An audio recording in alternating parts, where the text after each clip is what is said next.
Menerima orang apa adanya itu bukan bypass, bukan malas tahu atau tidak peduli dengan dia punya kelemahan atau kekurangan. Jadi paling tidak menerima, acceptance itu adalah menerima orang secara utuh, baik dan buruknya. Karena kesempurnaan milik Tuhan, dan yang mengerjakan kesempurnaan dalam diri saudara dan saya adalah Tuhan melalui Roh-Nya yang kudus di dalam kita. Mengerti bahwa tanpa pengampunan tidak akan berjalan, tidak akan ada berjalan bersama. Bapak Ibu yang sudah menikah bertahun-tahun, itu adalah saksi hidup kan dari arti ini, bahwa pengampunan itu bukan berdasarkan feeling saudara dan saya, bukan berdasarkan kapan. Nah, itu masalah decision, itu masalah keputusan, mau apa tidak. Untuk bisa berjalan bersama, punya komitmen untuk berjalan bersama, harus ada selalu punya hati untuk mengampuni.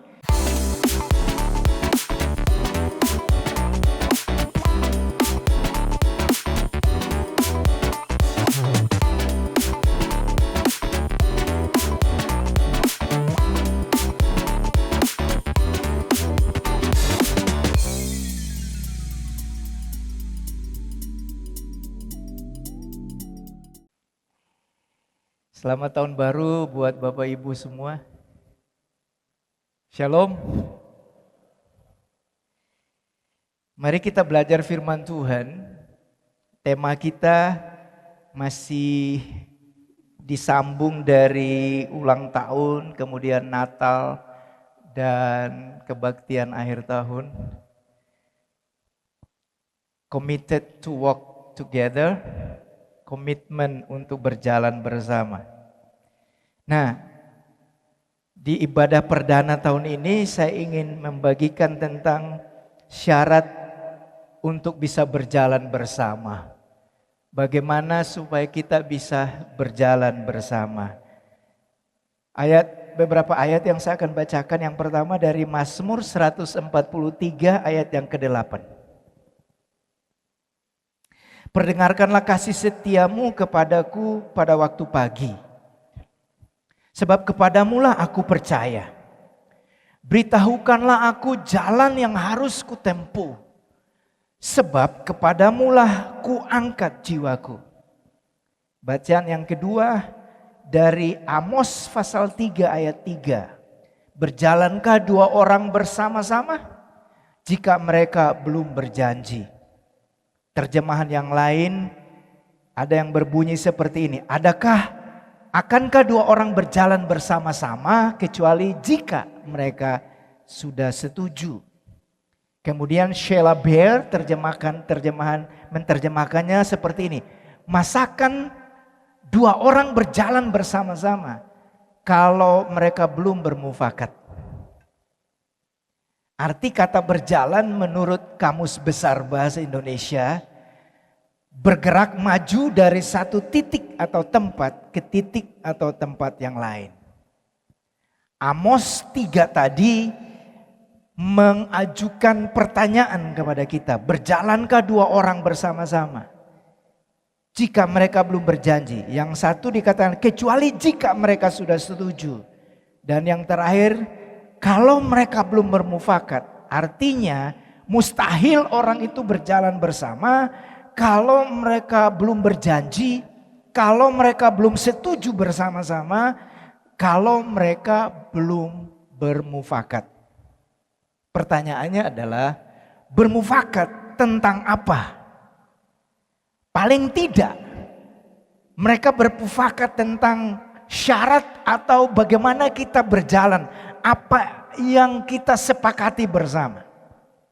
Nah, karena waktu saya akan berikan hanya 3 saja syarat bagaimana saudara dan saya bisa committed to walk together.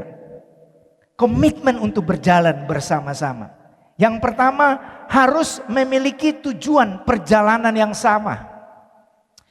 Ibarat saudara dan saya bepergian dengan kapal maupun pesawat. Pastikan terlebih dahulu tempat yang akan Anda dan saya tuju itu adalah tujuan yang sama. Orang yang berada di dalam kapal atau pesawat tersebut mempunyai tujuan yang sama. Kalau tidak, mereka tidak mungkin ada di dalam wadah itu bersama.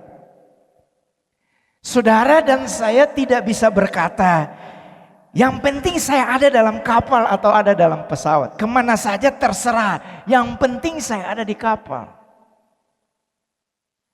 Orang yang berkata begitu, kalau kami di Papua biasa dikatakan stegi, setengah gila. Dia harus tahu persis. Nah, saudara dan saya berada di satu gereja lokal yang sama, harusnya bukan karena alasan ibadah yang hebat, saling memperhatikan dan benefit yang lain. Tetapi salah satu alasan yang paling penting adalah karena kita mempunyai tujuan yang sama. We have the same purpose, we have the same destiny. Kita mempunyai tujuan yang sama atau tujuan akhir yang sama. Secara praktis artinya percaya dan sejalan dengan visi dan misi di gereja lokal tersebut atau gereja lokal ini. Orang tidak bisa berada dalam satu gereja lokal hanya demi mendapatkan manfaat ibadah semata. Tetapi karena tujuan yang sama dengan orang lain, makanya saudara dan saya menjadi anggota dari tubuh Kristus di lokalitas tertentu. Jika tidak demikian, maka saudara dan saya kemungkinan tidak akan maksimal di dalam berjemaat, ada di dalam satu gereja lokal. Berulang kali kita sudah mendengar, izinkan saya mengulanginya lagi. Gereja adalah institusi resmi yang diinisiasi oleh Tuhan Yesus. Dia adalah kepala gereja dan sekaligus pemilik tunggal gereja. Dia membuat pernyataan yang sangat meneguhkan tentang tujuan, ciri, dan kepemilikan gereja. Di saat dia berkata, aku akan membangun jemaatku. Dan pintu alam maut tidak bisa mengalahkannya. Untuk mencapai tujuan, kita perlu berjalan bersama. Dan tidak bisa berjalan sendiri. Seperti dikatakan oleh Ratan Tata, seorang industrialis dari India. Dia berkata, sebenarnya dia mengutip Amsal dari Afrika. Dia berkata ini, if you want to walk fast, walk alone. But if you want to walk far, walk together. Jika Anda ingin berjalan cepat, berjalanlah sendirian. Tetapi jika Anda ingin berjalan jauh, berjalanlah bersama-sama. Nah, ini penting Bapak Ibu. Sedang obrolan dengan beberapa teman, saya katakan gini. Memilih tema committed to walk together itu berat banget, berat. Ngomongnya enak tetapi berat. Itu sebabnya kata kuncinya perlu komitmen dari dua belah pihak yang ingin berjalan bersama ke arah yang sama untuk mencapai tujuan yang sama. Jadi syarat yang pertama, pastikan saudara dan saya punya tujuan yang sama, percaya visi dan misi yang ada di jemaat lokal ini. Itu yang menjadi guideline, itu yang menjadi tuntunan buat kita semua. Syarat yang kedua, dia harus memiliki pengertian arti berjalan bersama yang sama. Harus punya pengertian yang sama. Mengerti bahwa untuk berjalan bersama perlu saling menerima satu dengan yang lain. Acceptance itu salah satu dari nilai kita. Menerima orang apa adanya itu salah satu dari value yang kita percayai di sini. Menerima orang apa adanya itu bukan bypass, bukan malas tahu atau tidak peduli dengan dia punya kelemahan atau kekurangan. Jadi paling tidak menerima, acceptance itu adalah menerima orang secara utuh, baik dan buruknya. Karena kesempurnaan milik Tuhan, dan yang mengerjakan kesempurnaan dalam diri saudara dan saya adalah Tuhan melalui Roh-Nya yang kudus di dalam kita. Mengerti bahwa tanpa pengampunan tidak akan berjalan, tidak akan ada berjalan bersama. Bapak Ibu yang sudah menikah bertahun-tahun, itu adalah saksi hidup kan dari arti ini, bahwa pengampunan itu bukan berdasarkan feeling saudara dan saya, bukan berdasarkan kapan. Nah, itu masalah decision, itu masalah keputusan, mau apa tidak. Untuk bisa berjalan bersama, punya komitmen untuk berjalan bersama, harus ada selalu punya hati untuk mengampuni. Di bagian lain kita udah pernah belajar tentang apa maksud 70 kali 7 kali. Kemudian dia mesti mengerti bahwa untuk berjalan bersama harus saling mengalah, harus ada 50-50 korban satu dengan yang lain. Nah, komitmen berjalan bersama tidak akan pernah terjadi kalau saya mempertahankan 100% kebenaran saya berpikir gitu. Lalu menuntut yang lain untuk benar-benar dia mengalah dan dia mengakui bahwa dia yang bersalah. Nggak bisa begitu. Saudara dan saya juga nggak bisa menuntut orang lain untuk give up sekian persen supaya kita bisa sama-sama, nggak bisa. Harus take and give. Saudara dan saya harus belajar melayani di badan misi yang cross culture, lintas budaya, di mana banyak sekali orang dari bangsa-bangsa lain. Dia sebagai orang Indonesia selalu menuntut, kamu mesti mengerti saya dong. Kamu mesti mengerti kultur saya dong, orang Indonesia. Anda harus mengerti budaya saya dong. Saya berkata, tidak akan pernah terjadi. Gak ada orang yang non-Indonesia akan bergabung dengan kita kalau saudara ngotot untuk dia harus hidup seperti orang Indonesia.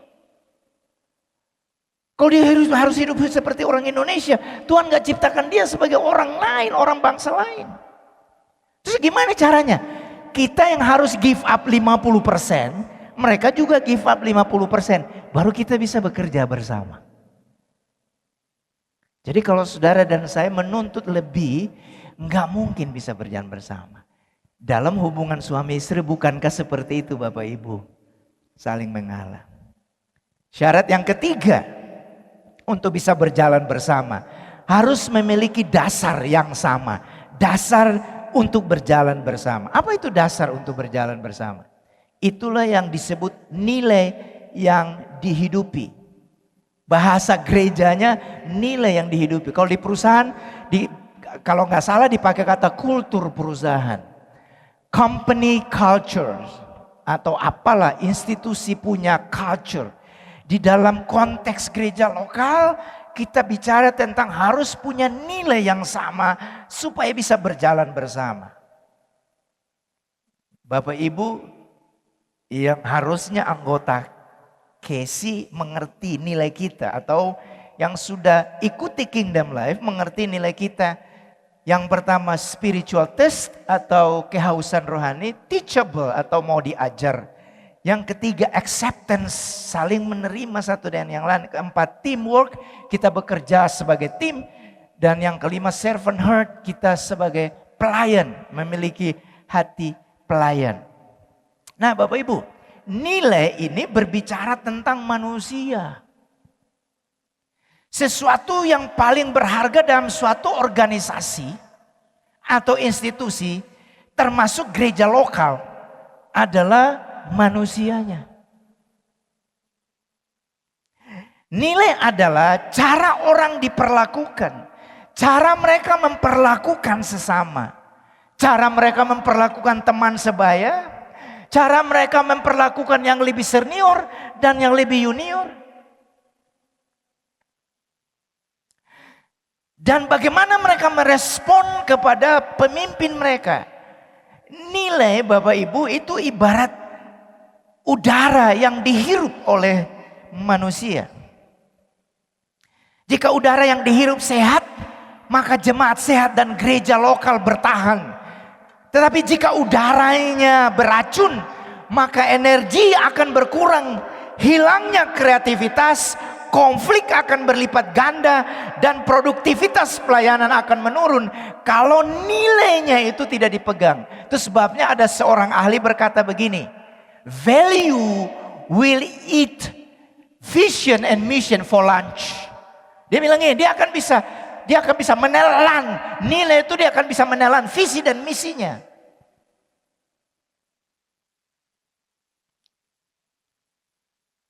Jika udara yang kita hirup sehat, jika nilai yang kita terapkan sehat, maka kita akan sehat dan gereja lokal akan bertahan.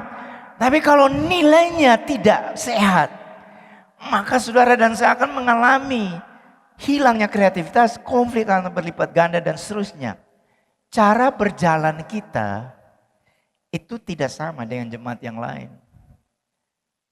Karena nilai kita berbeda. Tidak akan pernah saudara dan saya membandingkan dengan yang lain. Oke? Saya kasih contoh. Keluarga Rulan Etedara, salah satu value-nya adalah hidup sederhana. Dan anak-anak kami semuanya harus tunduk pada nilai itu, hidup sederhana. Why? Kenapa harus hidup sederhana? Supaya dengan hidup sederhana, kalau kamu diberkati lebih, kamu bisa menolong orang lain. Itu value.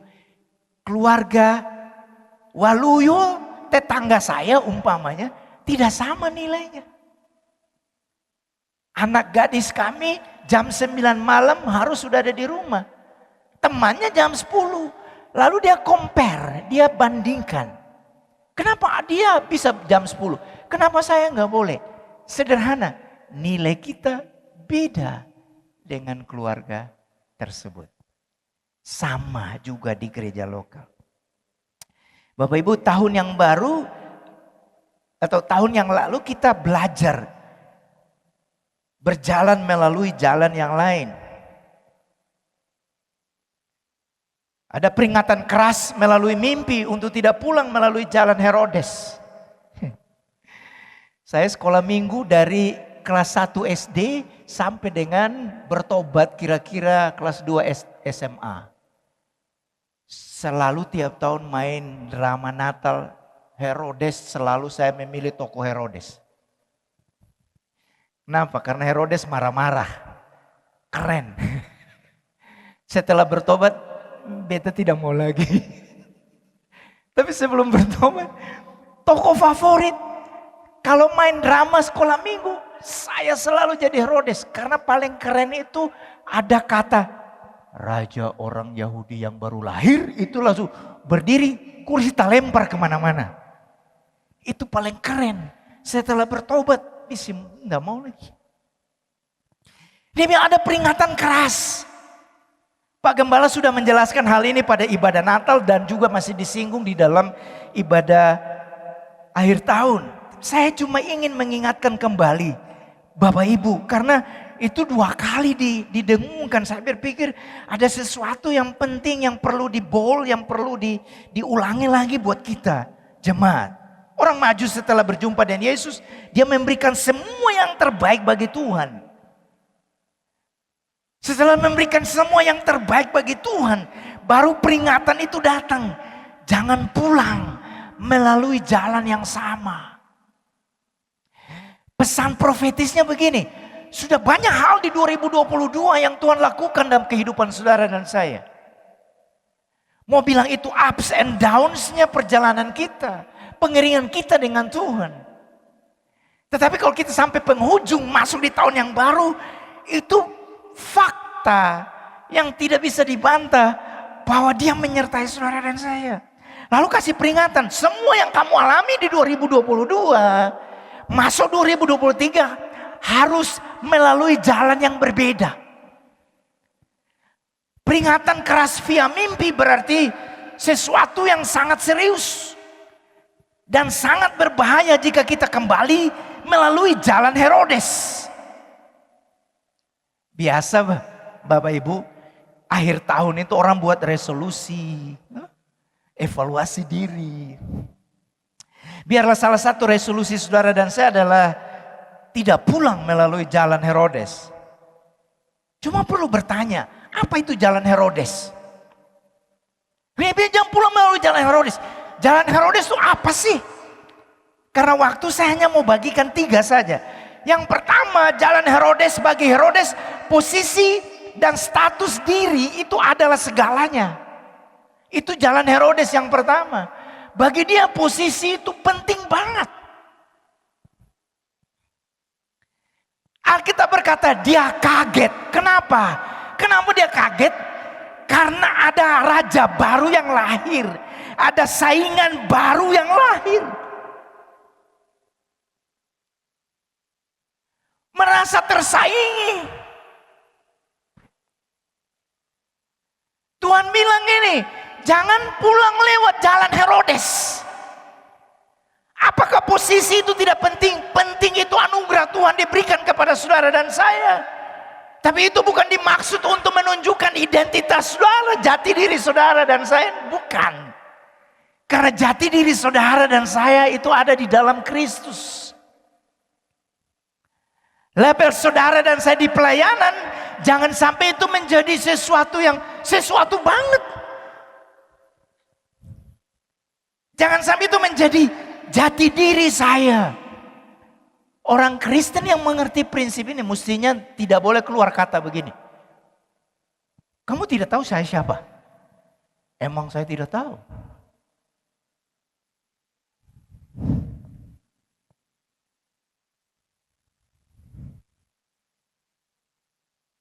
Itu jalan Herodes. Akar masalahnya di sini, Bapak Ibu, menurut saya. Problem Herodes itu di sini. Nah, masalah ini menuntun dia kepada jalan Herodes yang kedua. Hilang integritas dirinya. Udah. Karena posisi itu bisa penting gitu. Sesuatu banget buat dia. Menuntun dia kepada yang lain. Dia menggadaikan integritas dirinya sebagai seorang raja. Bicara lain tetapi dalam hatinya lain. Dia berkata, pergi dan selidiki. Kalau kalian udah bertemu, beritahu aku. Karena aku pun ingin menyembah. Apa betul? Oh. Tidak ada komunikasi dengan integritas. Kita bisa menjadi orang yang munafik karena mulut kita manis tetapi hati kita tidak tulus. Ini yang Tuhan bilang, jangan kembali melalui jalan Herodes. 2023 pergi melalui jalan yang lain. Jangan sampai susah. Kamu sebagai pemimpin susah dipegang perkataannya. Alkitab berkata, hendaklah perkataanmu ya di atas ya, tidak di atas tidak. Jangan kita bicara di KC berbeda dengan di luar KC. Bicara di sektor berbeda dengan di luar sektor. Bicara di area berbeda dengan di luar. Sudah tinggalkan bibir dolak-dalik belum di 2022?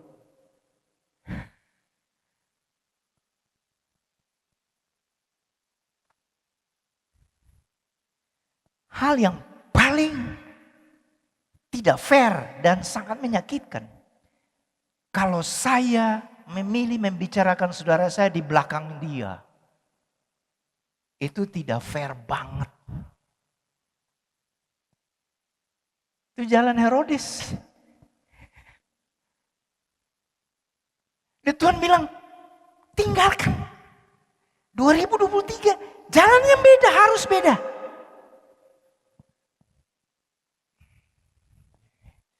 Jalan Herodes yang ketiga, Bapak Ibu. Dia memerintahkan untuk membunuh semua bayi yang lahirnya bersamaan dengan perkiraan lahirnya Tuhan Yesus. Saudara perhatikan progres daripada jalan Herodes. Ada raja baru, ada saingan.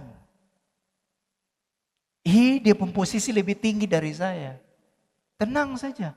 Kalau saudara anak Tuhan, Tuhan yang akan mengangkat saudara. Dan saya pakai istilah agak kasar sedikit, boleh izin ya. Izin, beta izin dulu supaya jangan diprotes. Kalau Tuhan yang berkehendak mengangkat saudara, tidak ada satu setan, dua binatang yang akan menghalangi saudara. Maaf Bapak Ibu yang di luar Maluku mungkin saya tahu apa. Di leadership kita belajar. Ya, ada mikrofon.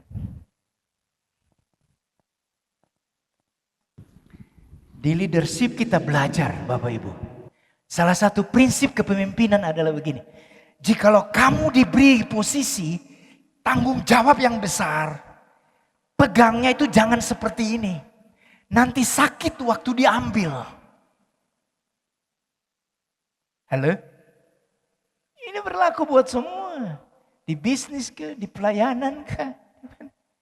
Terus pegangnya seperti apa? Pegang seperti ini Kio. Jadi kalau dia ambil, gampang saja. Saudara gak akan bikin manuver yang lain seperti Herodes. Halo?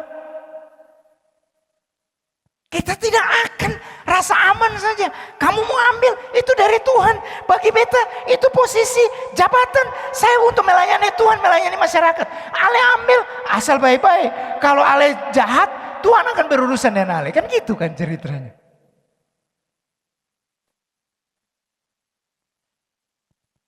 Tapi banyak kali kita pegang begini. Kita pegang gini lalu kita singkirkan orang lain. Kita bikin macam-macam. Sakit loh Bapak Ibu. Saya percaya. Coba saja.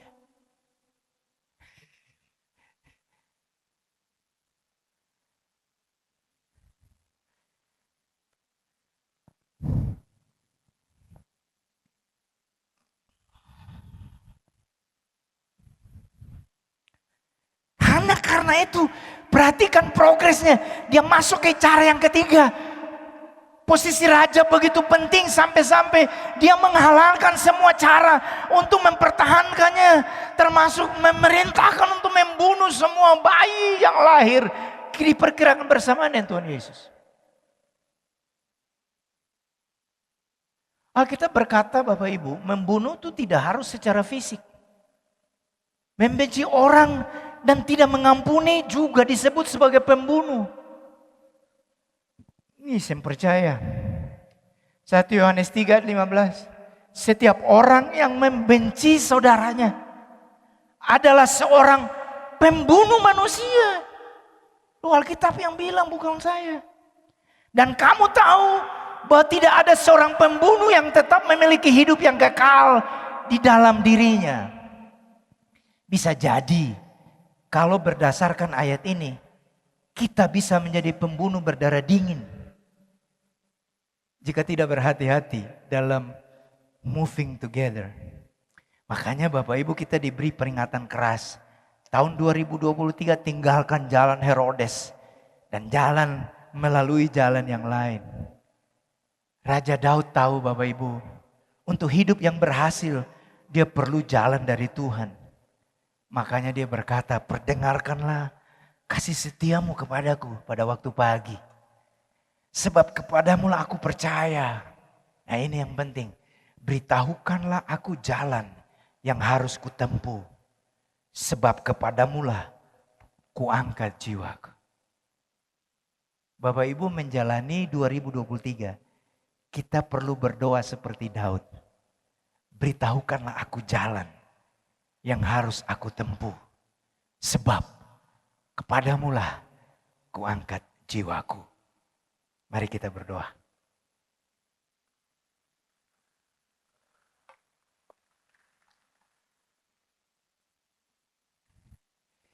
Tuhan tahu persis bahwa hamba sangat terbatas dalam menguraikan firman-Mu. Roh Kudus yang mengilhami firman-Mu ini jauh lebih pintar untuk menerjemahkan, berbicara lebih jauh kepada setiap kami yang mendengar firman Tuhan. pagi hari ini. Tuhan berbicara, kiranya firman-Mu ini jadi bekal kami untuk melangkah menjalani 2023. Sehingga kami memperhatikan cara kami berjalan bersama. Jalan mana yang harus kami tempuh. Yang kami perlukan adalah jalan Tuhan. Kami tidak mau melewati jalan Herodes. Karena itu jalan yang lama. Jalan yang dulu. Tuhan menolong. Sekiranya ada umat-Mu yang struggle, yang bergumul. Tuhan tolong sehingga mereka bisa mengalami kemenangan. Aku berdoa buat setiap orang yang ada dalam posisi yang Tuhan karuniakan kepada mereka, baik di usaha, di pemerintahan, di pelayanan, apapun itu. Tuhan tolong jagai hati mereka, sehingga mereka tetap melihat kepada Tuhan. Melihat semua yang ada sebagai bagian untuk dia melayani lebih baik.